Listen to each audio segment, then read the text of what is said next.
అల్లూరి సీతారామరాజుని. నా తల్లి విదేశీయులకు బానిసయా, నా తండ్రి హస్తానికి సంకెల్లా. భరించరాని బాధ, దుర్భర వేదన, నాలో బుసకొట్టే రోషం. మేము పిరికి పందులమా? అది గాజులు తొడుక్కునే వారికి చెప్పండి. శరీరం తూట్లుగా రక్తం పాలుగా ప్రవేశిస్తుంటే వీపున్న పసి బిడ్డ నెట్టుకొని హోరాహోరీగా పోరాడిన వీర రామణీ తల్లుల దేశం ఇది. తలలు తెగిపోయిన మొండంతో పోరాడిన వీరభూమి ఇది. ఈ వీరభూమిలో పుట్టి పెరిగిన పద్ధతులు, శౌర్యాలు అనుకున్నారా నా భారతీయులు.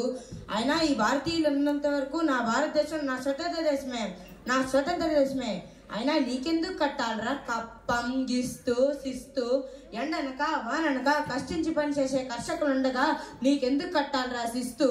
రోషం ఉప్పొంగి నడు బిగించి మా రైతులందరూ నిన్ను నీ సైన్యాన్ని జుట్టుపట్టి నెలకేసి కాల రాసి కోత గీసి నుజ్జు చేయగలరు. జాగ్రత్త రే, కాల్చరా కాల్చు.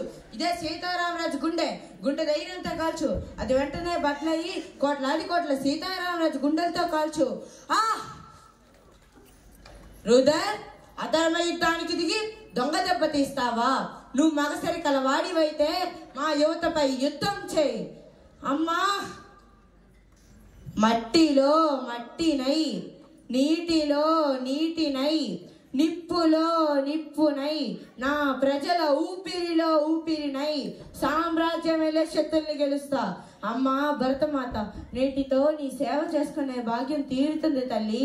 భారతదేశం వర్ధిల్లాలి, బానిసతనం నశించాలి. వందే మాతరం, వందే మాతరం, వందే.